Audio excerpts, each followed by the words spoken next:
ETF index mutual funds నేర్చుకుని stock మార్కెట్లో రాణించాలనుకుంటున్నారా? వెంటనే ఈ నెంబర్కి కాల్ చేయండి.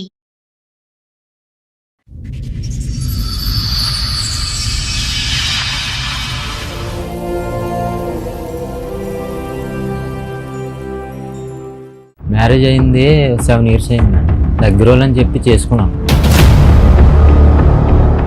పుట్టింటికి వెళ్ళిపోయేటంత అయింది గొడవ. నేను లేనప్పుడు ఫోన్లో మాట్లాడింది మేడం. అదే డిలీట్ చేస్తేనే వచ్చేది. నేను ఫోన్ చేసేటప్పుడల్లా బిజీ అని వచ్చేది. నీ బిజీకో నమస్కారం బాబు. ఓ పాప పుట్టింది, నీ వల్ల పుట్టిందా ఎవరి వల్ల పుట్టింది? అవతలోడు వాళ్ళు పుట్టింది. ఆడ ఇల్లీగల్ కాంట్రాక్ట్ పెట్టుకున్న తర్వాత ఈయనతో బాబుని కన్నది, ఆయనతో పాపని కన్నది. వాళ్ళ ఆవిడ ఏమనట్లేదు. వాళ్ళ ఆవిడకి పిల్లలేరండి. ఇక్కడికి అంటున్నాడుగా పిల్లలు. ఇంట్లో ఉన్నా కూడా ఎవరు నమ్మట్లేదా? ఇంకా ఫోన్లో ఇంకా చాలా ఉన్నాయి సార్. ఆడు ఇంట్లో కంటే బీచ్ లోనే ఎక్కువ ఉన్నాడు. లా ఏదుందో దాన్ని మీరు ఫాలో అవ్వాలి. ఫ్యూచర్ 10 years తర్వాత ఇప్పుడు ఫాలో అయితే చెంపలు పగిలిపోతాయి. వైఫులను వదిలేసి ఆ భాస్కర్ లాంటి వాళ్ళు, భర్తలను వదిలేసి దేవి లాంటి వాళ్ళు, ఈ సొసైటీకి మీరంతా దరిద్రపు పర్సన్స్ కింద లెక్క. పేరేమో ఫస్ట్ తండ్రి పేరు పెట్టింది, నేను పుట్టిందేమో ఏం కంట అని ఆ పిల్ల క్వశ్చన్ చేసే రోజు వచ్చిన రోజు మీకంటే హీనమైన మనుషులు ఇంకొకళ్ళు ఉండరు. అమ్మ నాన్న తాత ఏదో చెప్పారు, ఆ కుటుంబం అంటే ఒకటి ఏడిస్తే వాళ్ళు చెప్పు తీసుకొని కొట్టాలి ఆ పిల్లని. విచ్చలవిడిగా తిరుగుతున్నాను హ్యాపీగా. ఎవరి లైఫ్ ఇక్కడ స్పాయిల్ అయింది? లాకి రెస్పెక్ట్ ఇస్తున్న వ్యక్తి లైఫ్ స్పాయిల్ అయిందా? లాని కాదనుకుని విచ్చలవిడిగా కనిపెట్టిన రోజు కనిపెట్టండి అని ఓపెన్ గా తిరుగుతున్న ఛాలెంజ్ చేస్తున్న అమ్మాయి లైఫ్ బాగుందా? ప్లీజ్ రిక్వెస్ట్ చేస్తున్నానండి గవర్నమెంట్ వాళ్ళని, దయచేసి ఫ్యామిలీ మ్యాటర్స్ లో 2 years లో క్లోజ్ అయ్యేలాగా డైరెక్షన్స్ తీసుకురండి. సుమన్ టీవీకి వెళ్తే మనకు ఏదో న్యాయం జరిగింది. కోర్టులకు వెళ్ళి వచ్చిన వాళ్ళు ఇక్కడికి వచ్చి మాట్లాడుతున్నారు. మనుషులు బతకాలి, మోరల్ వాల్యూస్ బతకాలి, వివాహ బంధం బతకాలి. నమస్తే. సుమన్ టీవీ సమర్పిస్తున్న పద్మవ్యూహం కార్యక్రమానికి స్వాగతం. మరి ఈ కార్యక్రమంలో మనతో పాటు ఉన్నారు ప్రముఖ హైకోర్టు అడ్వకేట్ రమ్యాకుల గారు. నమస్తే మేడం. నమస్తే. ప్రముఖ సైకియాట్రిస్ట్ డాక్టర్ కళ్యాణ్ చక్రవర్తి గారు. నమస్తే సార్. నమస్తే మేడం. కుమార్ గారు ఆయన సమస్య చెప్పుకోవడానికి ఇక్కడి వరకు వచ్చారు. ఆయన సమస్య ఏంటో అడిగి తెలుసుకుందాం. షూర్ అండి. హలో అండి, అలా అండి. ఎక్కడి నుంచి వస్తున్నారు? అదే అనకాపల్లి జిల్లా బుచ్చిపేట మండలం మేడం. ఓకే, చెప్పండి ఇక్కడ వరకు దేనికి వచ్చారు, ఏంటి సమస్య? సమస్య ఫ్యామిలీ సమస్య మేడం. ఓకే, మ్యారేజ్ అయింది 7 years అయింది madam. Love marriage arranged? Arrange marriage. Okay, దగ్గర వాళ్ళని చెప్పి చేసుకున్నాను. అమ్మాయి ఏమో సరిగా ఉండేది కాదు, ఇంటి దగ్గర ఉండేది కాదు. ఓకే, మీ వయసు ఎంత అప్పుడు? అప్పుడు 24 అలా ఉంటుంది మేడం. అమ్మాయిది? అమ్మాయిది ఒక 22 అలా ఉంటుంది. Okay okay. మీరేం చేస్తారు? అమ్మాయి ఏం చేస్తుంది? కంపెనీలో చేస్తాను మేడం, ప్రైవేట్ కంపెనీ. అమ్మాయి ఏమైనా వర్క్ చేస్తా? అమ్మాయి అయితే హౌస్ వైఫ్ మేడం, ఇంటి దగ్గర ఉంటుంది. పిల్లలు ఉన్నారా మీకు? ఒక బాబు పుట్టాడు మేడం. బాబు పుట్టక ముందు నుంచే వాళ్ళ ఇంటి దగ్గర వెళ్ళిపోయేది అనమాట. ఓకే. పెళ్ళైన ఎంతకాలం మీరు మంచిగా ఉన్నారు? ఎప్పుడు ఆవిడ వెళ్ళిపోయింది? 3 months వరకు బాగుంది మేడం. బాగున్నారు. 3 months తర్వాత ఏదో ఒక గొడవ పెట్టుకొని నేను బయటికి డ్యూటీకి వెళ్ళేటప్పుడు. ఓహో, మీ ఇంట్లో ఎంతమంది ఉంటారేంటి? అమ్మ నాన్న నేను. ఓకే. చేసుకున్న తర్వాత ఆవిడ పెళ్ళైన 3 months బాగుంది, తర్వాత ప్రెగ్నెన్సీ వచ్చిందా?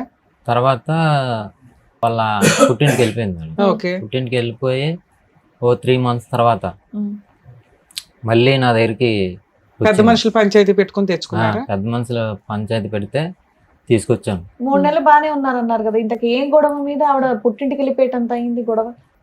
గొడవ అంటే మేడం తనేమో మేము బాగానే చూసాం, 3 months బాగానే చూసుకున్నాం. నేను ఇంటి దగ్గర లేని టైంలో ఎవరికైనా ఫోన్ చేసి మాట్లాడడం. అంటే ఎవరు ఉన్నాడా? ఉన్నాడనేసి అప్పుడు అనుమానం ఉండేది నాకు. అది నిజమే అయిపోయింది ఇప్పుడు. అంటే ఎలా తెలిసింది, ఎవరనేది తెలిసిందా? నేను లేనప్పుడు ఫోన్లో మాట్లాడింది మేడం. అదే డిలీట్ చేస్తేనే వచ్చేసరికి. ఉండేటప్పుడు వచ్చేసరికి డిలీట్ చేసేది. ఒకసారి ఏమో నేను పక్కన ఉండగా ఫోన్ చేసింది. ఎవరు అడిగేసరికి కొద్దిగా దూరం వెళ్ళిపోయి నెంబర్ అది డిలీట్ చేసింది. చేసిన తర్వాత అది లేదు ఇంకా అప్పటి నుంచి నా దగ్గర ఎక్కడ దొరికిపోతున్నావు అనేసి నా దగ్గర ఉండట్లేదు అప్పటి నుంచి. బాబు పెళ్ళైనాక ఎంతకాలం ఉంది నీతో మొత్తంగా? మొత్తంగా అయితే మేడం 3 months ఒకసారి మేడం. తర్వాత ఒక ఇంకో 3 months, ఇంకో 1 month. 1 month ఉంది. ఇప్పుడు విడిపోయి ఎంతకాలం అయింది మీరు? 6 years 5 years అవుతుందా దూరంగా ఉండి?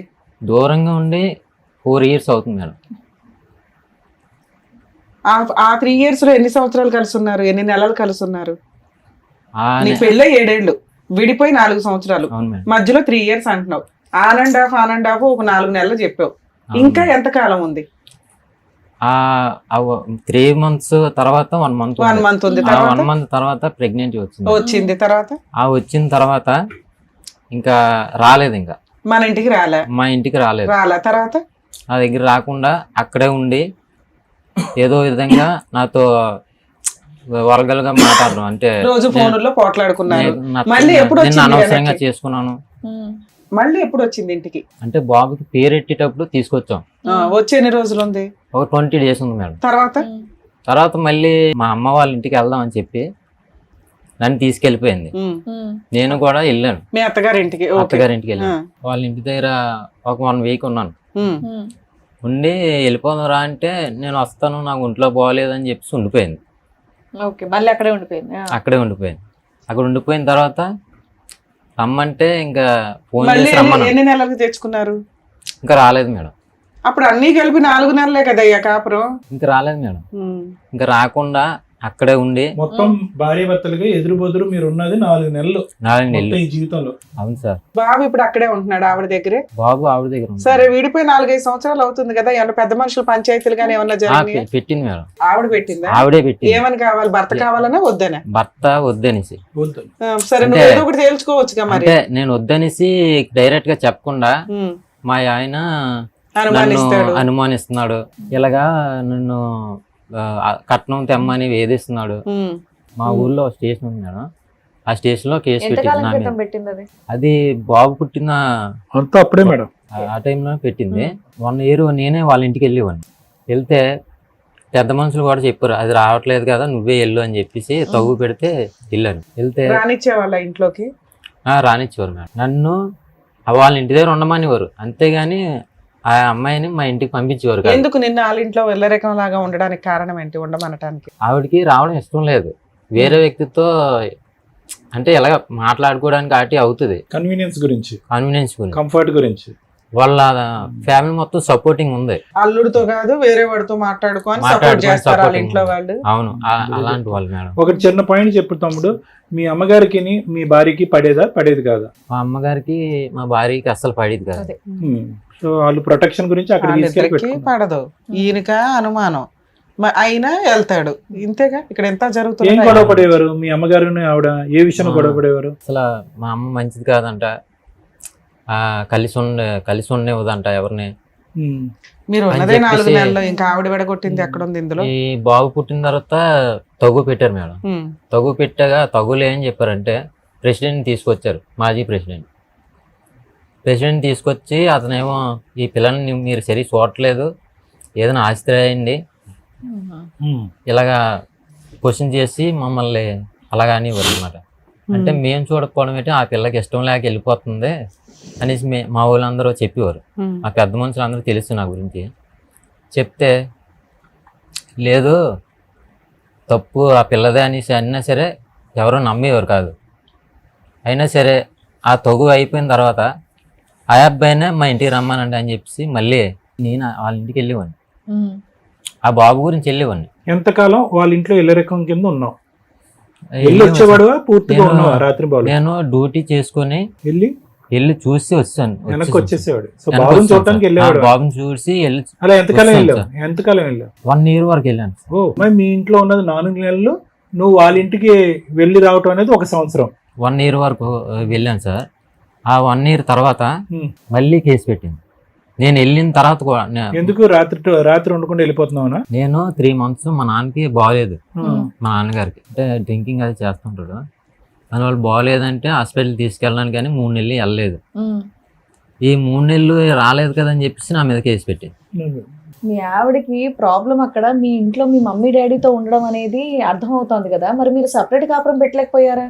ఆవిడకి మీరంటే ఇష్టమే లేకపోతే పుట్టింటికి వస్తే ఆవిడ ఎందుకు ఇబ్బంది పడుతుంది, మీరు రానందుకు ఆవిడ కేసు ఎందుకు పడుతుంది? నేనంటే వాళ్ళ ఇంటికి వెళ్తే ఇష్టం ఉందంట. సరే నువ్వు వెళ్ళి ఉండొచ్చు కదా, పిల్లోడు వచ్చేసాడు, కాపురం అయితే కావాలి, నీకు పెళ్లి చేసింది ఒక ఆడపిల్లని ఏదో తీసుకొచ్చారు, అక్కడే ఉండి సర్దుకోవచ్చు కదా నువ్వు. పోనీ ఏముంది భార్య కోసం. ఇక్కడ నాన్నగారు ఆరోగ్యం బాగాలేదన్నా ఏంటి, వెనక్కి ఎందుకు వచ్చేవాడు అమ్మ నాన్న చూడటానికి?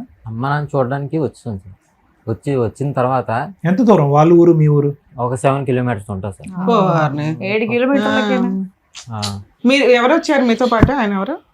మా మావయ్య. మేనమామ. ఓకే. ఏం కావాలి? కాపురం రావట్లేదండి. ఎక్కడికి? మీ ఇంటికే రావాలని మీరు అంటున్నారు. మేము అక్కడ ఉండం, అత్త మామలతో కలిసి మా ఇంట్లో ఉండండి అని వాళ్ళు ఆఫర్ ఇస్తున్నారు. ఇన్నిసార్లు పెద్ద మనుషులు ఏం పంచాయతీ చేశారు? ఇప్పుడు తర్వాత మేము ఏం చేసామంటే మీద రేకుల షెడ్ అలా వేసుకుందాం. ఎక్కడ? ఆ ఇంట్లోనే రేకుల షెడ్ వేద్దాం ఓ పక్కన. మేడం మీద మేడం అదే కింద పైన పోర్షన్, పైన ఒక రేకుల షెడ్ వేసి ఎండ ఉంచుదామని. దాన్ని సపరేట్ కాపురం అంటున్నారు మీ దృష్టిలో, ఎందుకంటే వేరే వంట, కింద అత్తమామలు ఉంటారు, వీళ్ళు పైన ఉంటారు. దానికి ఒప్పుకున్నారా వాళ్ళు? రాలేదు మేడం.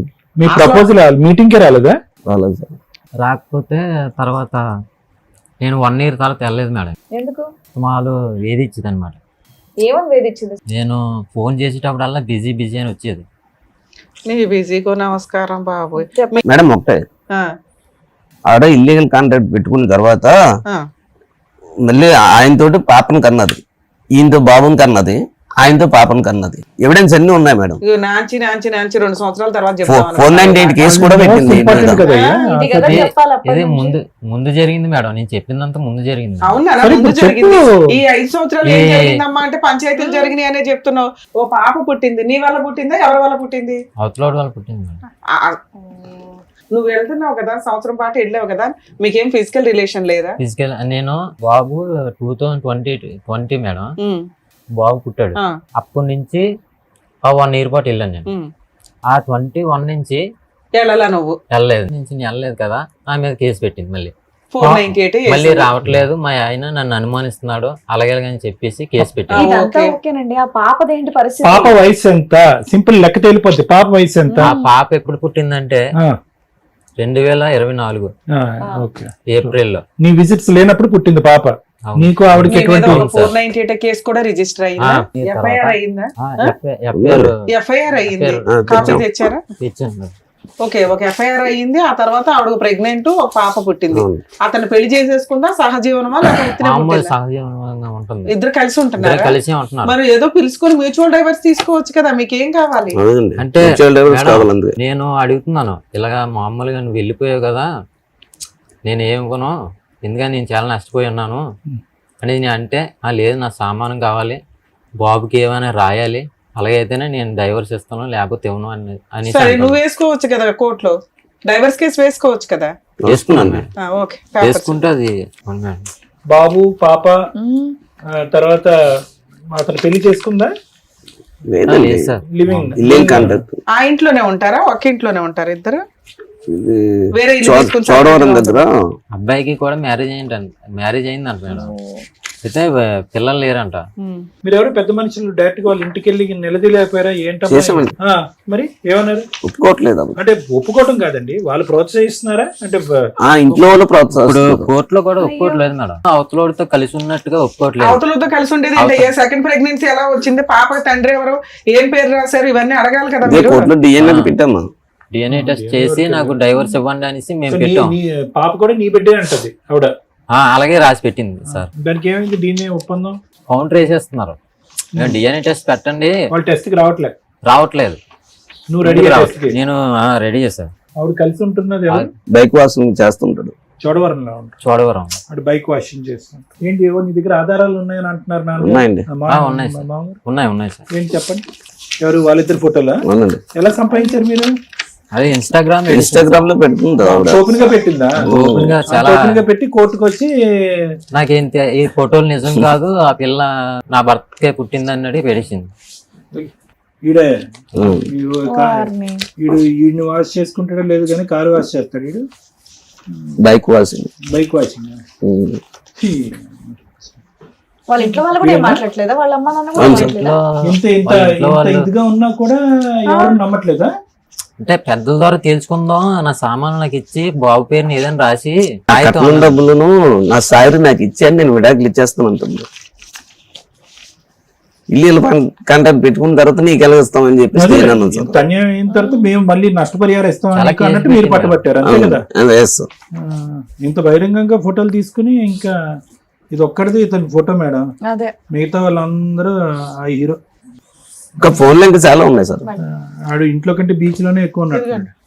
ఫోన్ చూపెట్టరు తమ్ముడు. ఈ ఫోటోలన్నీ ఎక్కడ దొరికినాయి మీకు?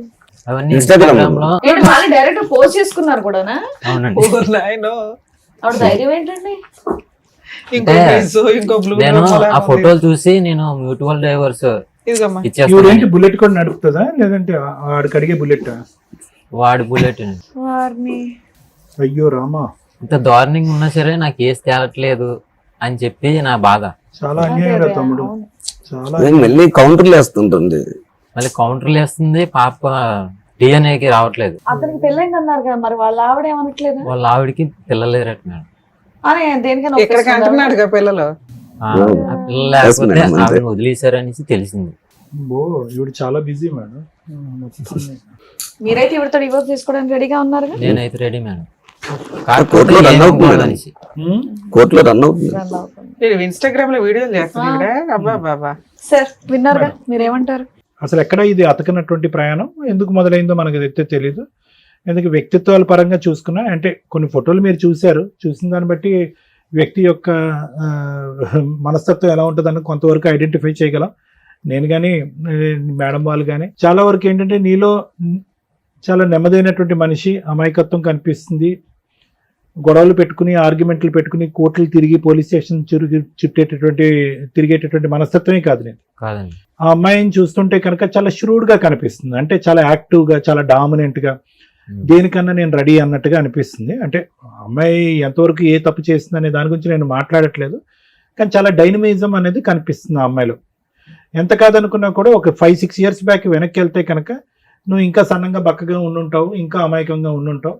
ఆ అమ్మాయి చూస్తుంటే కనుక ఇంకా చిన్న వయసు కాబట్టి ఆ అమ్మాయి ఇంకా డామినెంట్గా అగ్రెసివ్గా ఉంటుంది అనేది అనిపిస్తుంది నాకు. అంటే ఇప్పటికీ కూడా మీరు చూపెట్టినటువంటి ఫోటోల్లో 2024కి సంబంధించినటువంటి ఫోటోలు ఎక్కడా కూడా అమ్మాయి యొక్క మానసిక పరిస్థితి కానీ, ఆలోచించే శైలి కానీ, ఆ తీరు కానీ ఫోటోలు తీసుకోవటం తప్ప డాక్టర్ గారు అంటే కనుక ఎవరితో ఫోటోలు తీసుకోవాలో వాళ్ళతో తీసుకోకుండా పిల్లల్ని ఇంటా వంట వదిలేసి రకరకాల దారులు తిరుగుతూ వేరే వ్యక్తులతో అంత బహిరంగంగా ఫోటోలు వీడియోలు తీసుకుంటూ పబ్లిక్ ప్లాట్ఫామ్ మీద టెలికాస్ట్ చేస్తూ ఉండేటటువంటి వ్యక్తి యొక్క వ్యక్తిత్వాన్ని ఏమంటారు? ఫోటోలు వీడియోలని మనం తప్పు పట్టట్లేదు.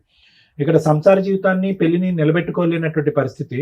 సరే, మీకు వేరే మీ అత్తగారి దగ్గర సమస్యలు ఉండొచ్చు, మీ మామగారి దగ్గర సమస్యలు ఉండొచ్చు, రకరకాల ప్రాబ్లమ్స్ ఉండొచ్చు. కానీ అవేంటంటే ఒక పెద్దల సమక్షంలో ఒకసారి తప్పు చేస్తే కనుక ఇంకోసారి తప్పు సర్దుకుని దిద్దుకుని కాపురాన్ని నిలబెట్టుకునేటటువంటి ప్రయత్నం చేయకుండా ఇది ఇక్కడే వదిలేసి అక్కడ వేరే జల్సాలు చేస్తూ ఫోటోలు తీసుకుంటూ వీడియోలు తీసుకుంటూ పబ్లిక్ ప్లాట్ఫామ్ మీద టెలికాస్ట్ చేసుకుంటూ నాకేమీ లెక్కపత్రం అనిపించట్లేదు, నేను ఇలాగే ఉంటాను అనేటటువంటి వ్యక్తిత్వాన్ని మనం ఏమంటాం? అది ఎవరికి వాళ్ళుగా ఎవరు ఆలోచన శైలికి మనం వదిలేద్దాం. ఎందుకంటే ఆ ఫోటోలు మీరందరూ కూడా ఎవరైతే ప్రేక్షకులు చూస్తున్నారో బహిరంగంగా చూడలేదు కాబట్టి బహుశా మీరు అంత విశ్లేషించడం కష్టమేమో. కానీ అవి చూసిన తర్వాత నాకేమనిపిస్తుంది అంటే వీళ్ళిద్దరికీ, కుమార్కి కానీ లేదంటే ఆ అమ్మాయికి కానీ మొదటి నుంచి మిస్ మ్యాచ్. ఆ అమ్మాయి ఏంటంటే ఇండివిజువాలిటీ, ఇండిపెండెంట్, అవైతే నాకు చాలా క్లియర్ కట్ గా కనిపిస్తుంది. హ్యాపీగా ఉండాలి, ఫ్రీగా ఉండాలి, తనకు కావాల్సినటువంటి జల్సా జీవితాన్ని తను బ్రతకాలి. ఒక పెళ్లి అనేటటువంటి మూడు వేసినంత మాత్రాన వంటింట్లో ఉంటూ అత్తమామలు చెప్పేటటువంటి విధంగా ఉండేటటువంటి వ్యక్తిత్వం కాదు. అది తప్ప డాక్టర్ గారు అంటే కనుక అది తప్పు అని నేను అనట్లేదు. అది ఆ అమ్మాయి స్టైల్ ఆఫ్ లివింగ్. అది క్లియర్ కట్ గా ఫోటోల్లో కానీ ఏది మీ పెళ్ళి అయినటువంటి 4 years తర్వాత, ఇద్దరు పిల్లలు కన్నా తర్వాత వాళ్ళు ఆ విధంగా బహిరంగంగా ఉండటం అనేటటువంటిది ఎంత తెగింపు అనేది నా ప్రశ్న. బహిరంగంగా ఒక పక్క నుంచి ఈ బిడ్డ, ఆ బిడ్డ, అక్కడే కుమార్కి చెందినటువంటి బిడ్డలే, అతనితో కన్నటువంటి బిడ్డలు అనేటటువంటి వ్యక్తి కోర్టు వరకు వచ్చి ఈ బిడ్డల్లో మీ పాప కూడా అతని పాపే అన్నట్టుగా వాదించినటువంటి ఒక వ్యక్తి ఈరోజు పబ్లిక్ గా ఆ విధంగా పిక్చర్స్ రిలీజ్ చేస్తూ కూడా ఇంకో విధంగా వాదిస్తుంది అంటే కనుక ఆ అమ్మాయి యొక్క ఆలోచన శైలి ఏంటి అనేది మనకు ఎక్కడ పోతాం. కానీ ఏంటంటే ఆ అమ్మాయికి ఎక్కడ కూడా పెళ్లి కంటే ఇక్కడికి వచ్చింది కానీ ఇక్కడ ఉండేటటువంటి ఉద్దేశం లేదు. ఎందుకంటే వ్యక్తిత్వంగా మీరు నచ్చలేదా, లేదంటే మీ ఇంటిల్లపాది నచ్చలేదా, లేదంటే మీ ఇంటి వాతావరణం నచ్చలేదు అనేది నాకు తెలియదు. 7 kilometers దూరంలో ఉన్న తన పుట్టిల్లు అలవాటైంది అమ్మాయికి చిన్నప్పటి నుంచి. అది పెంపకం లోపం అనొచ్చా, లేదంటే బాగా లాడి చేసి పెంచారా, అల్లారు ముద్దుగా పెంచారా, ఆ అమ్మాయి తప్పులు చేస్తున్నా తప్పులు క్షమించేస్తూ నువ్వు ఇలా ఉండొచ్చు అనేటటువంటి విధంగా పెంచారనేది మనకు తెలియదు, కానీ ఎక్కడో చోట పెంపకం లోపం అనేది కనిపిస్తుంది. ఎందుకంటే ఆ విధంగా అమ్మాయి ఈ రోజు మీరు చూస్తుంటే ఆ ఫోటోలు ఆ వీడియోలు అవి చూస్తుంటే ఎంతో కొంత తల్లిదండ్రుల యొక్క కంట్రోల్ ఉంటే కనుక, తల్లిదండ్రుల యొక్క భయం ఉంటే కనుక, మందలించేటటువంటి తల్లిదండ్రులు ఒక చెప్పు చేతుల్లో ఉంటే కనుక ఈ రోజు అమ్మ ఫస్ట్ ఇది సరిదిద్దుకో, నీ పిల్లల యొక్క భవిష్యత్తు చూసుకో, మర్యాదపూర్వకంగా విడాకులు తీసుకో, గౌరవప్రదంగా విడాకులు తీసుకో, తర్వాత నీకు కావాల్సినటువంటి వాళ్ళతో ఉండు, పెళ్లి చేసుకో అనేటటువంటి విధంగా ఒక కంట్రోల్ బటన్ అనేటటువంటిది ఆ అమ్మాయి పుట్టింట్లో ఉంటే కనుక ఈ దురదృష్టకరమైన పరిస్థితి ఆ అమ్మాయి వల్ల ఇంకో జీవితం ఇలా నష్టపోవటం, తనకన్నటువంటి 2 పిల్లల యొక్క భవిష్యత్తు పాడయ్యేటటువంటి పరిస్థితి రాకుండా ఉండేది. ఆ విధమైనటువంటి కంట్రోల్ లేకపోవటం వల్ల ఏమైంది అంటే ఈరోజు ఆ అమ్మాయి తన ఇష్టానుసారం విచ్చలవిడియాన్ని నేను అన్న కానీ ఇష్టానుసారం ఉంది. తను పోగొట్టుకునేది ఏం లేదు, నష్టపోయింది ఏమీ లేదు. ఈరోజు అర్థమైందండి, చాలా సింపుల్ అయిపోయింది ఆ అమ్మాయి లైఫ్. ఎందుకంటే కోర్టుకి వెళ్ళటం, ఏదో చెప్పటం, వాయిదాలు తీసుకోవటం, వెళ్ళటం, వాయిదాలు స్టైల్ గా వస్తుంది సార్, స్టైల్ గా వచ్చి వెళ్ళిపోతుంది అంతే. అక్కడ తనకు కావాల్సినటువంటి జీవితం ఆ అబ్బాయి ఇస్తున్నాడు, ఆ అబ్బాయి ప్రసాదిస్తున్నాడు. వాళ్ళిద్దరు చూస్తుంటే కనుక ఎక్కడ తగ్గేటట్టు, భయపడేటట్టు, ఉండేటట్టు అనిపించట్లేదు. సో ఆ అమ్మాయికి అక్కడ ఒక జాలీ హ్యాపీ లైఫ్ అనేటట్టు తను అనిపిస్తుంది. నువ్వేమో వచ్చి ఆ కోర్టు ఈ పోలీస్ స్టేషన్ అని తిరుగుతూ ఫైనల్గా ఇక్కడి వరకు వచ్చి నన్ను కాపాడండి బాబు అంటూ నువ్వు ఉన్నావు. నాకేమనిపిస్తుంది అంటే ఎంత చెప్పినా కూడా, బహుశా మేడం గారు మాట్లాడితే మరి నాకు తెలియదేమో కానీ, ఎంత చెప్పినా కూడా లొంగేటటువంటి బ్యాచ్ లాగా నాకు అనిపించట్లేదు వాళ్ళు. ఎందుకు కంఫర్ట్ జోన్ లో ఉండేటటువంటి వాళ్ళని నువ్వు పనిష్ చేయాలని అనుకుంటున్నావు, సుఖాలు సంతోషం మధ్య ఉండేటటువంటి వాళ్ళని శిక్షించడానికి ప్రయత్నం చేస్తున్నాం. ఆ అమ్మాయి ఏంటి, ఎప్పుడు కంఫర్టే కోరుకుంది. మీ ఇంటి దగ్గరకు వచ్చి కంఫర్ట్ కొనుక్కుని పుట్టింటికి వెళ్ళిపోయింది. పుట్టింట్లో ఉంటూ మీరు వద్దు అని చెప్పి వేరే వ్యక్తితో తిరుగుతూ, మీరు చెప్పిన ఆధారాలు బట్టి తిరుగుతూ అక్కడ కూడా కంఫర్ట్ అనిపిస్తుంది. ఆ అమ్మాయిని ఏ విధంగా శిక్ష పడేటటువంటి విధంగా చేస్తాము, శిక్ష లేదంటే బాధపడి మీ యొక్క కండిషన్స్ కి తలొగ్గేటటువంటి విధంగా చేయగలమని మీరు అనుకుంటున్నారు అనేది ఒక పెద్ద క్వశ్చన్ మార్క్. ఈ వేదిక కాదు. సో అన్నిటికీ తెగించినటువంటి వాళ్ళకి, అన్ని సుఖాలకి అలవాటు పడినటువంటి వాళ్ళకి నిన్ను ఇంకా పరీక్ష పెట్టి ఇంకా ఇంకా బక్కడు అయిపోతావు, ఇంకా సన్నబడిపోతావు, నువ్వు మాట్లాడలేకపోతున్నావు, నీ నోరు ఆరిపోతుంది, నీ గొంతుకు ఆరిపోతుంది, మానసికంగా నీ మెంటల్ స్టేట్ స్టేబుల్ గా లేదు. అటువైపు తల్లిని చూసుకోవాలి, ఇంకోవైపు ఏమొచ్చి ఒక ఇంటిని చూసుకోవాలి, నీ ఉద్యోగాన్ని కాపాడుకోవాలి. అంటే ఇక్కడ ఆ అమ్మాయిని నిలదీయటానికి, ఆ అమ్మాయి ఒక జస్టిస్ అనేటటువంటి ప్లాట్ఫామ్ మీద తీసుకొచ్చి ఆ అమ్మాయి బుద్ధి చెప్పేటటువంటి ప్రయత్నంలో నువ్వు మీ అమ్మగారు ఏమైపోతారనేటటువంటి భయం ఉంది. ఆ అమ్మాయి ఏమీ గొంతెత్తు కోరికలు ఏమి కోరుకోవట్లేదు. తన సామాన్ తనకి ఇమ్మంటుంది, తన అవసరాలు ఏవో ఉంటే కనుక బాబు యొక్క మెయింటెనెన్స్ ఇమ్మంటుంది. నా ఉద్దేశం ఏంటంటే అలాంటి వాళ్ళతో డి అంటే డి అని చెప్పి ఇలా రోజులు నెలలు సంవత్సరాల పాటు నువ్వు ఎక్కువ కోట్లు తిరిగి నువ్వు హరించిపోయి నీ ఆస్తిపాతులు కరిగిపోయే ముందే నువ్వు కొద్దిగా తెలివిగా వ్యవహరించి ఈ పట్టుదల అనేటటువంటి ఒక మెట్టు దిగి నువ్వు ఆ అమ్మాయికి కావాల్సిన ఏదైనా మినిమల్ నీడ్స్ ఉంటే కనుక అవి ప్రొవైడ్ చేసి బాబుకు కావాల్సినటువంటి మెయింటెనెన్స్ ఇచ్చి డైవర్స్ తీసుకుని నువ్వు బయటపడి నువ్వు ఒక పెళ్లి చేసుకుని నువ్వు సుఖపడు. ఇప్పుడు నీ వయసు ఎంత? 32కి నువ్వు ఒక 62 ఇయర్స్ సంబంధించినటువంటి వ్యక్తికి జీవితాన్ని అంతా చూసినట్టున్నావు. సో ఇదైతే కనుక నా ఉద్దేశం. నాన్న ఆవిడతో మాట్లాడటం చెప్పు. వాళ్ళ తాతయ్య ఉన్నారు కదా సార్, వీళ్ళు మిస్సెస్ వాళ్ళ తాతయ్య, వీళ్ళిద్దరిని లోపల పెట్టేసి తలుపు దగ్గర కాపలా ఉంటాడండి. మీరు మీ భార్యతో మీరు హ్యాపీగానే ఉన్నారుగా? హ్యాపీ. దయచేసి మీరు ఏంటంటే ఆ అబ్బాయి బ్రెయిన్ ఇంకెక్కువ పొల్యూట్ చేయకండి. నేను వినండి, వాళ్ళు లైవ్ లో ఇప్పుడు ఇక్కడికి వచ్చి డాన్స్ చేయమన్నా రెడీగానే ఉంటారు. లోపల పెట్టి బయట తాతల్ని ముత్తాతల్ని కాపలా పెట్టవలసినటువంటి అవసరం లేదు. ఎందుకంటే పబ్లిక్ గానీ వీడియోస్ ఫొటోస్ రిలీజ్ చేశారు. మేము ఓపెన్, చూసిన వాళ్ళు ఆనందించండి, ఏర్చపడే వాళ్ళు ఏర్చపడండి, కోపం తెచ్చుకున్న వాళ్ళు కోపం తెచ్చుకోండి అన్నట్టుగా ఆ అమ్మాయి బహిరంగంగా చూపెడుతుంది. ఎందుకు ఆ అబ్బాయిని ఇంకా ఎర్రెక్కిస్తారు మీరు? నేను చెప్పేది సింపుల్ లాజిక్. బయట పట్టడానికి ఒక సింపుల్ మార్గం ఒకటి ఉంది. ఈ తిరుగుళ్ళు, ఈ డబ్బులు ఖర్చు పెట్టుకోవాలి, ఈ కోట్లు, ఈ లాయర్లు అనేటంటే సింపుల్ గా అమ్మాయికి ఏది కావాలో అది క్లియర్ చేసుకోండి. ఎవరికో పెట్టుబడి పెట్టండి. సొంత కొడుకు మెయింటెనెన్స్ అడుగుతుంది. మెయింటెనెన్స్ ఏమనండి, ఒక స్కూల్ ఫీజు విడాకులు తీసుకోనండి, హ్యాపీగా మళ్ళీ జీవితాన్ని ప్రారంభిస్తాడు. ఏం ప్రెసిడెంట్లు, వైస్ ప్రెసిడెంట్లు, పంచాయతీలే చెల్లుబాటు ఉంది. ఎవరు మాట్లాడితే మాత్రం అమ్మాయి వింటది. అమ్మాయి అన్నిటికీ మొండివారిపోయి ఉంది. That's our life. మన ముందు ఒక భార్య బాధితుడు కూర్చున్నాడు. దేవి అనే మహిళ గురించి మనం ఈ రోజున మాట్లాడుకోవాలి. ఆవిడ్ని ఉంచుకున్న భాస్కర్ అనే ఒక పురుషుడు గురించి మాట్లాడుకోవాలి.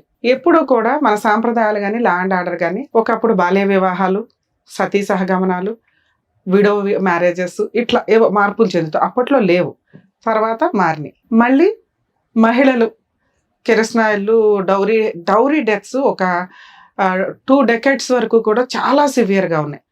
ఆడపిల్లగా పుట్టడం కంటే నరకం ఇంకొకటి లేదు అనే స్టేజ్. ఆడపిల్ల పుడితే ఇంకా చచ్చిపోయినట్టే లెక్క, ఇంకా అమ్మాయి ఉంది అనేది డౌట్ఫుల్.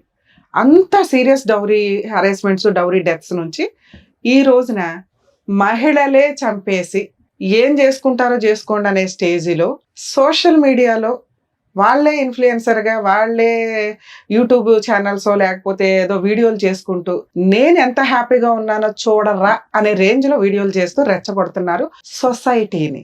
ఈ స్టేజ్లో ఉన్నప్పుడు లా ఏది ఉందో దాన్ని మీరు ఫాలో అవ్వాలి. ఫ్యూచర్ 10 years తర్వాత ఇప్పుడు ఫాలో అయితే చెంపలు పగిలిపోతాయి. 10 years ఆగండి మీరు ముసలోళ్ళు అయ్యేదాకా, అప్పుడు మీరు అనుకునే స్వేచ్ఛా జీవితాలు వస్తాయి. ఈ రోజు లా ఏంటి? మీరు అక్రమ సంబంధాలు పెట్టుకోవాలంటే మాకు ఫ్రీడమ్ ఉంది, మేము ఎవరితోనన్నా తిరుగుతాం, దేనితోనన్నా తిరుగుతాం. వైఫులను వదిలేసి ఆ భాస్కర్ లాంటి వాళ్ళు, భర్తలను వదిలేసి ఏం పేరయ్యా పేరు అనాలన్నా కూడా కష్టంగానే ఉంది. ఆ దేవి లాంటి వాళ్ళు. ఈ సొసైటీకి మీరంతా దరిద్రపు పర్సన్స్ కింద లెక్క. అదేంటి మేడం వ్యక్తిగత స్వేచ్ఛను మీరెవరు పాయింట్అవుట్ చేయడానికి? అంటే ల్యాండ్ ఆర్డర్ ఒకటి ఏడ్చింది కదా. ల్యాండ్ ఆర్డర్ ఉన్నప్పుడు ఈ జనరేషన్లో మనకి లా ఏం చెప్తుందో దాన్ని ఫాలో అయ్యి ధైర్యంగా బయటకు వచ్చి మీరు వీడియోలో చేసుకొస్తారో, పెళ్ళిళ్ళే చేసుకుంటారో, పేరెంటాల్లో చేసుకుంటారో, పిల్లల్నే కంటారో ఆలోచించండి. ఈ టైంలో మీరు లాకి రెస్పెక్ట్ ఇవ్వకుండా మీరు ఏం చేసుకుంటారో చేసుకోండి అని విచ్చలవిడిగా ఎవరినో పెళ్లి చేసుకోనో లేకపోతే సహజీవనం అని లైసెన్స్ ఇచ్చేసింది కాబట్టి పిల్లల్ని కనేసి ఆ పిల్లల్ని తీసుకొచ్చి సొసైటీలో ఏమని చెప్తారు? రేపటి రోజున వాళ్ళు ఎలా పెరుగుతారో తెలుసా? వాళ్ళ ఆలోచన విధానాలు ఎలా ఉంటాయో తెలుసా? కరెక్ట్ తల్లిదండ్రులు లేక తల్లి ఎవరితో తిరుగుతుంటే ఆయన నాన్న అని పిలవాలో లేదో వాళ్ళకి పూర్తిగా తెలియదు. చిన్నపిల్లలు కాబట్టి పిలుచుకుంటూ వెళ్తారు. ఒక ఏజ్లో వాళ్ళకి తెలుస్తుంది అతను సొంత తండ్రి కాదు అని పిల్లడికి తెలుస్తుంది. మా అమ్మకి విడాకులు అవ్వకుండానే పేరేమో ఫస్ట్ తండ్రి పేరు పెట్టింది, నేను పుట్టిందేమో ఏనికంట అని ఆ పిల్ల క్వశ్చన్ చేసే రోజు వచ్చిన రోజు మీకంటే హీనమైన మనుషులు ఇంకొకళ్ళు ఉండరు. కరెక్ట్ జనాలు ఉన్నారో లేదో నాకు తెలియదు. అమ్మ నాన్న తాత ఏదో చెప్పారు, ఆ కుటుంబం అంటే ఒకటి ఏడిస్తే వాళ్ళు చెప్పు తీసుకొని కొట్టాలి ఆ పిల్లని. నాన్న మనం సొసైటీలో తలెత్తుకొని తిరగాలి, అతను వేస్ట్ ఫెలో నీ భర్త, రూపాయి కూడా పెట్టడు, మీ అత్త మామ గయ్యాళి గంపలో, ఇట్లాంటి వాళ్ళు మనకొద్దు విడాకులు ఇచ్చేద్దాం అని ఇచ్చేసి నువ్వు ఏదైనా చేసుకొని ఉంటే ఈ రోజు నీ తరపున నీ పిల్లోడు తరపున మాట్లాడడానికి ఉండేది. ఇలా ఉన్న అమ్మాయిలు ఆలోచించుకోండి, మిమ్మల్ని చాలా దారుణంగా అసహించుకోవచ్చు, డౌటే లేదు. ఎవరన్నా అసహించుకుంటారు.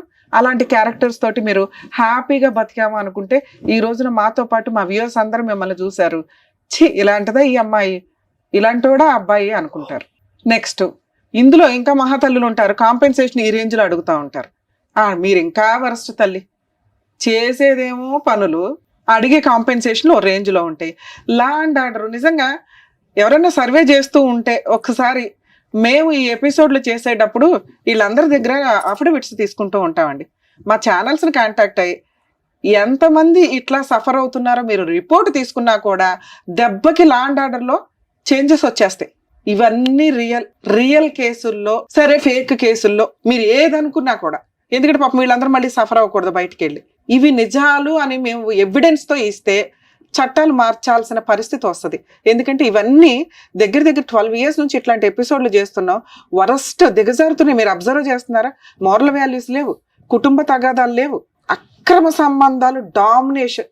పూర్తిగా సుప్రీంకోర్టు ఎప్పుడైతే ఆ చట్టం తీసేసిందో, ఆ యాక్ట్ తీసేసిందో, ఆ సెక్షన్ తీసి పడేసిందో, విచ్చలవిడిగా డైవర్స్ రాకుండా, డైవర్స్ వచ్చి మీరు సెకండ్ పెళ్లిళ్ళు చేసుకోండి ఎవరు మాట్లాడడం, ఈ జనరేషన్లో దానికి లైసెన్స్ ఉంది. వితౌట్ డైవర్స్ కోర్టులో పిటిషన్లు వేసుకొని ఆదర్శ దంపతుల్లాగా వీడియోలు చేసుకుంటూ పోతుంటే వాళ్ళని ఎగ్జాంపుల్గా తీసుకుని ఇంకా పావలా బ్యాచ్, వాళ్ళని ఎగ్జాంపుల్గా తీసుకుని 5 పైసలు బ్యాచ్, ఇంతే.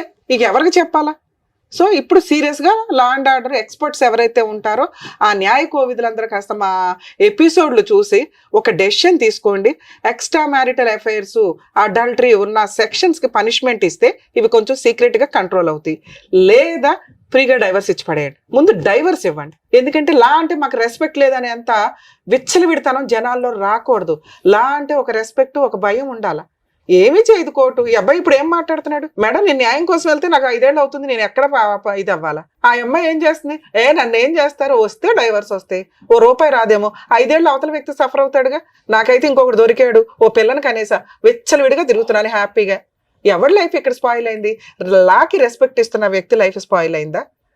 లాని కాదనుకుని విచ్చలవిడిగా కనిపెట్టిన రోజు కనిపెట్టండి అని ఓపెన్ గా తిరుగుతున్న ఛాలెంజ్ చేస్తున్న అమ్మాయి లైఫ్ బాగుందా? ఇవి ఎగ్జాంపుల్ గా తీసుకుంటే రేపు రోజులు అందరూ దాన్నే ఫాలో అవుతారుగా. ప్లీజ్ రిక్వెస్ట్ చేస్తున్నానండి గవర్నమెంట్ వాళ్ళని, దయచేసి ఫ్యామిలీ మ్యాటర్స్ లో 2 years లో క్లోజ్ అయ్యేలాగా డైరెక్షన్స్ తీసుకురండి. ఇలా అన్ని ఈ ఛానల్స్ లో మేము ఇక్కడ కూర్చొని ప్రతి ఎపిసోడ్ లో చేసుకుంటూ ఫ్రీ సర్వీసులు చేసుకుంటూ మేము వెళ్తున్నాం. లీగల్ సెల్ అథారిటీ ఉంది, లోక్ అదాలత్ ఉంది, వాళ్ళ రిపోర్ట్లన్నా తీసుకోండి. ఈ రోజు మేము ముగ్గురు ఇక్కడ కనిపిస్తున్నాం, ఒక ఛానల్ డైరెక్ట్ గా కనిపిస్తుంది వాళ్ళకి. సుమన్ టీవీకి వెళ్తే మనకి ఏదో న్యాయం జరిగిద్ది. కోర్టులకు వెళ్ళి వచ్చిన వాళ్ళు ఇక్కడికి వచ్చి మాట్లాడుతున్నారు. కోర్టు కదా ఫైనల్, మేము కనీసం సెటిల్మెంట్ చేసి పంపించగలుగుతాం. ఈ చేంజెస్ రాకపోతే ఇలాంటి క్రైమ్ పర్సంటేజ్ మనం వినుకుంటూ తలలు నరికేసి, కాల్ చేసి, మొక్కలు చేసి ఫ్రిడ్జుల్లో పెట్టి, బ్లూ డ్రమ్ముల్లో పెట్టి ఈ దరిద్రాలు చూసి ఆహా ఓహో అని కొన్ని రోజులకి అది కూడా అలవాటు అయిపోతుంది. మనుషులు బతకాలి, మోరల్ వాల్యూస్ బతకాలి, వివాహ బంధం బతకాలి. పోనీ వీళ్ళు ఏమైనా ఖాళీగా ఏడుస్తారా? మళ్ళీ ఇంకో పెళ్లిళ్ళు చేసుకుంటారు. అప్పుడు పెళ్లిళ్ళు ఎందుకు? తిరగండి మీ ఇష్టం వచ్చినట్టు. ఆ పిల్లలు పుట్టే వాళ్ళకి ఏదో కొత్త చట్టాలు తీసుకొచ్చి కనీసం లాకి రెస్పెక్ట్. ఎందుకంటే ఒక అడ్వకేట్గా నేను లా గురించి బాధపడాలా? లా రెస్పెక్ట్ ఇవ్వకపోతే నాకు చాలా కష్టం అవుతుంది. ఆ అమ్మాయి రెస్పెక్ట్ ఇవ్వాల. రెస్పెక్ట్ ఇచ్చిన అబ్బాయి ఇక్కడ కూర్చొని బాధపడుతున్నాడు, నాకు న్యాయం ఎక్కడ జరిగిద్ది అని. ఇక మీ కేసు విషయానికి వస్తే నాన్న, ఇది నేను ఇప్పుడు మాట్లాడింది జనరల్ టాపిక్. నిజంగా బాధేస్తుంది మాకు. లాకి రెస్పెక్ట్ ఇచ్చిన వ్యక్తి బాధపడుతున్నాడు. ఇక్కడ తెగిచ్చేసిన మనిషి ఏం చేయలేరు, ఎందుకంటే లేడీస్ని ఏం చేయలేము ఈ రోజున. ఆ 2 కేసులు నీకు డైవర్స్ వస్తాయి కన్ఫర్మ్, డౌట్ లేదు. 498 నువ్వు గెలుస్తావు ఇప్పటికి ఓ 3 yearsకి. అలానే నువ్వు ఇప్పుడు సెకండ్ మ్యారేజ్ చేసుకున్నావు అనుకో, మళ్ళీ ఏదో పనికి మళ్ళీ కేసు ఫైల్ చేస్తావు. అవునా? ఇక్కడ లా ఏముంది అనేది ఫస్ట్ మీరు తెలుసుకోండి. ఆ అమ్మాయి ఎంత మిస్టేక్తో పాటు క్యారెక్టర్ లెస్. నేను అసలు మాట్లాడట్లే అమ్మాయి గురించి, అదే ఎంతసేపు మాట్లాడా. అలాంటి వేస్ట్ ఫెలోస్ గురించి ఎంత తక్కువ మాట్లాడుకుంటే అంత బెటర్. కానీ నాకు బాధ వేస్తుంది, మాట్లాడతాను. కనీసం రియలైజ్ అవుతారేమని. అమ్మ మహాతల్లులు, మీకు ఎవరన్నా లవర్స్ ఉంటే ముందే ఏడవండి మీ ఇంట్లో, వేరే అబ్బాయిల గొంతు కొయ్యొద్దు. 2, ఒకసారి పెళ్లి చేసుకున్నాక భర్తే సర్వస్వం అనుకోండి. అత్తమామలతో ఏమైనా తగాదాలు ఉంటే ఓపెన్గా పెద్ద మనుషులు పంచాయతీలు పెట్టుకొని ప్రాబ్లమ్ సాల్వ్ చేసుకోవడానికి చూసుకోండి. ఎవ్వరికి తగాదాలు లేకుండా కుటుంబాలు దాటడం కుదరదు. రిలేషన్సే అలాంటివి. కొత్తగా ఒక 20 ఏళ్ళు ఒక ఇంట్లో ఉండి ఇంకో ఇంట్లోకి వెళ్ళినప్పుడు మన ఆలోచనలు వేరు, మన అలవాట్లు వేరు, వాళ్ళు వేరు. అలాగే ఒక కొత్త అమ్మాయిని యాక్సెప్ట్ చేయడం అంటే వాళ్ళకి కొంత ఇదిగా ఉంటుంది. ఇవి కొంచెం టైం పడుతుంది. మీరు ఆ ఇంటికి లీడర్ అవ్వడానికి, లేదా వదిలిపడేయండి. మీరు కష్టపడి సంపాదించుకోవడం అనేది మీకు గౌరవంతో కూడిన పని, గర్వంతో కూడిన పని, క్యారెక్టర్ పని. మీరు క్యారెక్టర్తో ఉంటే అది మీకు పొగరుతో సమానం. సంపాదించుకోవడం, క్యారెక్టర్తో ఉండడం అనేది ఒక స్త్రీకి ఆభరణాల కింద లెక్క. అవి ఉంటే చాలు. నువ్వు సంపాదించుకో, నీ క్యారెక్టర్తో నువ్వు ఉన్న రోజు నిన్ను ఒక దేవతలా పూజిస్తారు. పూజించకపోయిన పర్ల, నువ్వు తలెత్తుకొని పొగ్గరగా సొసైటీలో తిరగగలుగుతావు. అవి దొబ్బుతున్నాయి ఈ రోజున, లేవు. ఎవరితో మాట్లాడగలం మేము? లీగల్ ప్రాసెస్లో ఆ అమ్మాయి లాంటి వాళ్ళకి ఏం చెప్తున్నాను, మీలాంటి వాళ్ళకి చెప్తున్నా. ఒక అమ్మాయిని పెళ్లి చేసుకున్నావు, డే 1 నుంచి నీకు అనుమానం. ఎందుకు అనుమానం అంటే నిజంగానే అమ్మాయి ఫోన్లో మాట్లాడింది, ఓకే. అయినా నువ్వు యాక్సెప్ట్ చేసి ఒక పిల్లాడిని కన్నావు. నిన్ను నమ్ముకొని ఓ పిల్లాడు సొసైటీలోకి వచ్చేసాడు. తప్పు నువ్వు చేసావు, ఎవరినో తగులుకొని వెళ్ళిపోయావు. నువ్వు మెయింటెనెన్స్ ఇవ్వవు, ఏం చేసుకుంటావో చేసుకొని తెగిచ్చేసావు. అప్పుడు ఆ అమ్మాయి కామన్గా ఏం చేస్తుంది? భర్త నువ్వే కావాలని మీ ఇంటి ముందు నిరాహార దీక్ష చేయడము, వాళ్ళకి మహిళా సంఘాలు ఏవో ఉంటే, లేదా లా అండ్ ఆర్డర్ కొంచెం 4 కేసులు వేసుకోవడానికి ఉంది. తిరిగి మహిళలు మెయింటెనెన్స్ వసూలు చేసుకోవడానికి 2-3 years పడుతుంది. ఆ ఇచ్చే పావలా మెయింటెనెన్స్లకు ఈ లోపల లాయర్ ఫీజులు, మెంటల్ టెన్షన్, కోర్టు చుట్టూ తిరగడం. అందుకే అంటున్నా, మీరే సంపాదించుకోండి. ఈ ముష్టిల కోసం తిరగొద్దు, డిప్రెషన్ వచ్చేస్తుంది. కూలి పని చేసుకుని ఇంట్లో ఎవరి పనులు చేసుకున్నా కానీ 10-15 వేలు వస్తాయి. 2, పిల్లల హక్కు ఒకటి ఉంటుంది ఇక్కడ నువ్వేం మాట్లాడుతున్నావంటే ఆ అమ్మాయి తప్పు చేసింది, ఆ అమ్మాయి క్యారెక్టర్ లెస్, ఆ అమ్మాయి ఒకరిని తగులుకొని వెళ్ళిపోయింది. ఆ అమ్మాయి 2022లో నా మీద 498 కేసు వేస్తే నేను కలిసి లేను. ఎవిడెన్స్, అది ఫస్ట్ ఎవిడెన్స్. మీ మీద 22లో 498 మీ ఫ్యామిలీ మెంబర్స్ మీద కేసు నడుస్తుండగా మీరిద్దరూ కలిసి ఉన్నారనేది ఎక్కడ ఎవిడెన్స్ లేదు. వాళ్ళు వేసిన కౌంటర్లో మీరు డైవర్స్ కేసు ఆ అమ్మాయిని రెస్పాండెంట్ 1, రెస్పాండెంట్ 2 అని అబ్బాయిని పెట్టి వేశారు. అలాగే DNA టెస్ట్ కోసం మీరు ఒక పిటిషన్ వేశారు. అందులో వాళ్ళు ఏం చెప్తున్నారు, చాలా కామన్గా చెప్పారు మేడం. రెస్పాండెంట్ 2తో రెస్పాండెంట్ 1 2024లో పాపను కనింది అనేది అబద్ధం, నీ దగ్గర ఏమి ఎవిడెన్స్ ఉంది? నవ్వు వచ్చింది ఆ కౌంటర్ చూస్తే. వాళ్ళ ధైర్యానికి మెచ్చుకోవాలి. బేసిక్ ఎవిడెన్స్ 2022లో 498 వేసి మీరిద్దరూ కలిసి ఉన్నారనే పాయింట్ కౌంటర్లో చెప్పాల. నిజంగా వీళ్ళిద్దరూ కలిసి ఉండి మీరిద్దరూ కలిసి ఉన్నారు, రెస్పాండెంట్ 2 అనేవాడు ఫేక్, అసలు సంబంధం లేదు, నువ్వు పలానా రోజు ఇంటికి వచ్చి పడుకున్నావు ఆ అమ్మాయితో అని నువ్వు ఒక ఎవిడెన్స్ తో రాసి ఉంటే బాగుండేది. 2022లో నువ్వు 498 కేసు ఫైల్ చేసి కోర్టులో కేసులు నడుస్తుంటే ఆ అబ్బాయి ఒక డైవర్స్ కేసు వేస్తే 24లో డైవర్స్ వేసాడు. నువ్వు 24లో పిల్లని ఎట్లా కంటావు? కనీసం ఆ పాప కోసం మెయింటెనెన్స్ కేసు వేయలే అమ్మాయి. ఎందుకు వేయలేదు అంటే తెలుసు కోర్టు తోలు తీస్తుంది అని. మీరు వేసిన డైవర్స్ కేసులో ఆవిడ మాట్లాడుతుంది, మీరు వేసిన డిఎన్ఏ టెస్ట్ పిటిషన్లో అమ్మాయి మాట్లాడుతుంది, మాకేం సంబంధం లేదు, R2కి R1కి ఏం సంబంధం. R1 అంటే రెస్పాండెంట్ 1 మీ వైఫ్, రెస్పాండెంట్ 2 అంటే ఆ అబ్బాయి. సో వీళ్ళకి సంబంధం లేదు. పాప 24లోనే పుట్టింది కానీ వాళ్ళిద్దరికీ సంబంధం లేదు. నువ్వు తండ్రిగా ఎక్కడ చెప్పాలా, మీరు అది అబ్జర్వ్ చేయాలా. మీ పేరు పెట్టారంతే బర్త్ సర్టిఫికేట్లో. ఇవి బేసిక్ ఎవిడెన్స్లు నాన్న. 2022లో 498 పెట్టినప్పుడు 24లో పాప ఎప్పుడు పుట్టింది, 24లో డైవర్స్ నడుస్తుండగా. అర్థమవుతుందా? సో అది మీరు కేసు గెలవడానికి ఉపయోగపడుతుంది. మీకు న్యాయం కావాలంటే న్యాయం కోసం కోర్టులో పోరాడాల్సిందే. రెడీమేడ్ న్యాయాలు మన ఇండియాలో దొరకవు. న్యాయం కావాలా, దరిద్రం వదలాలా, ఈ రెండు వేరు. న్యాయం కావాలి అంటే మీరు ఇంకొక 2 years ఫైట్ చేయండి, 498 కేసు మీరు గెలుస్తారు, డైవర్స్ కేసు మీరు గెలుస్తారు. లేదు మేడం మాకు ఫాస్ట్ గా కావాలంటే ఈ 2 పిటిషన్స్ హైకోర్టుకి మూవ్ చేయండి. స్పీడీ ట్రయల్, డైరెక్షన్ పిటిషన్ వేసుకుంటే రెండిట్లోనూ మీకు ఓహో ఈ అమ్మాయికి పెళ్ళైపోయి ఇంకొకరితో ఉందా, ఇతను ఎందుకు కోర్టు చుట్టూ తిరగాలి, 4 months లో 6 months లో కేసు క్లోజ్ చేయండి అని డైరెక్షన్ ఇస్తారు. ఇలాంటి ఎవిడెన్స్ ఉన్న కేసులు 2024 మ్యాటర్ 25 మ్యాటర్లో హైకోర్టుకి వెళ్ళకండి. స్పీడీ ట్రయల్ కోసం ఇవ్వరు. మినిమం 2 to 3 years పెండింగ్ ఉన్న కేసుల్లో లేదా ఇలాంటి ఎవిడెన్స్ ప్రాపర్ కుప్పలు తెప్పలు ఉన్నాయి పిల్లడి దగ్గర, అలాంటి కేసుల్లో హైకోర్టు స్పీడీ ట్రయల్ ఆర్డర్ ఇస్తుంది. అంటే దానికి కొంచెం ఖర్చు అవుతుంది. ఎంత చిన్న లాయర్ని పెట్టుకున్న హైకోర్టులో మీకు అదొక ఫీజు. 2, తప్పు చేసింది అమ్మాయి. అర్థమవుతుందా? మీ బాబు కాదు. బాబుని పోషించటం అమ్మాయికి ఎంత బాధ్యత ఉందో మీకు అంతే బాధ్యత ఉంది. వాడు మేజర్ అయ్యేదాకా మెయింటెనెన్స్ ఇవ్వాలి.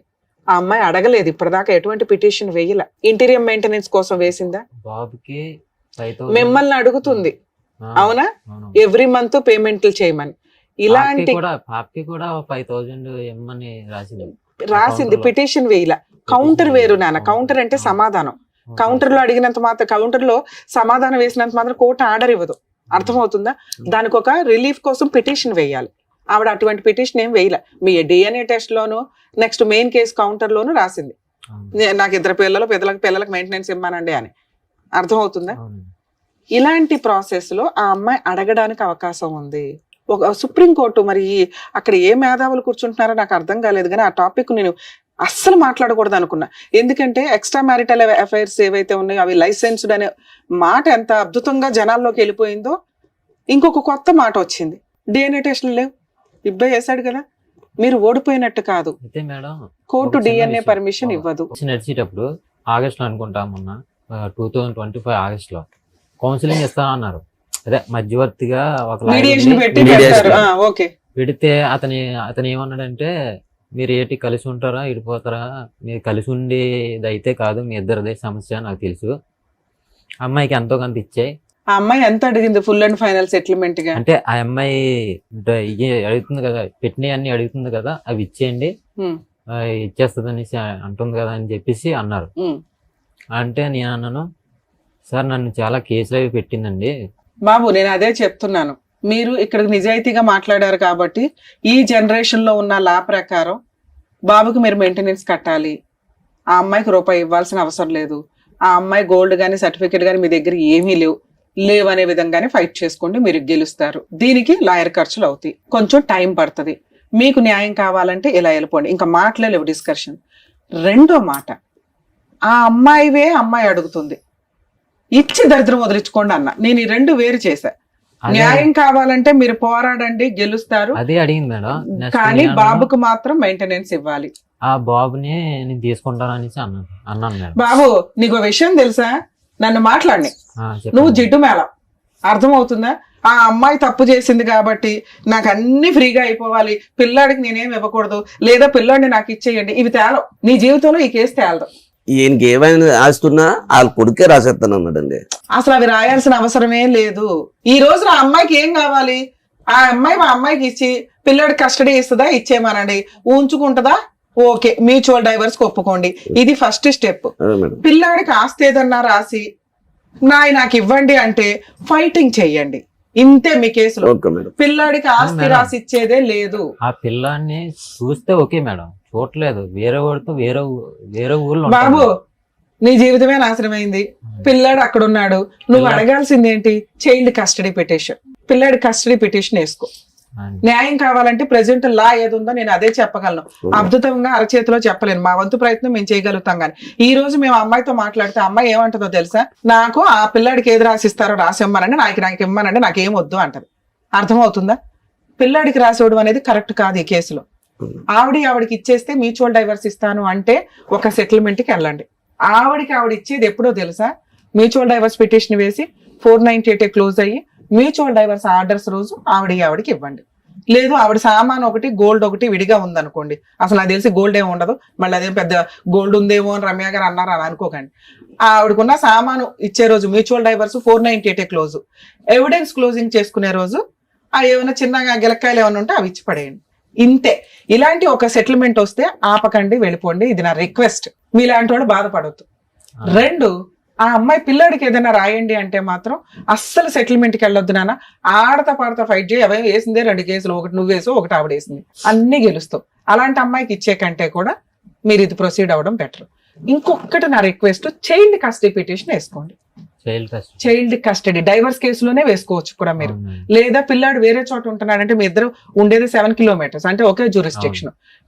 అందులో చైల్డ్ కస్టడీ పిటిషన్ ఒకటి వేస్తే పిల్లాడి కస్టడీ విజిటేషన్ రైట్స్ మీకు ఇవ్వడం స్టార్ట్ అవుతుంది.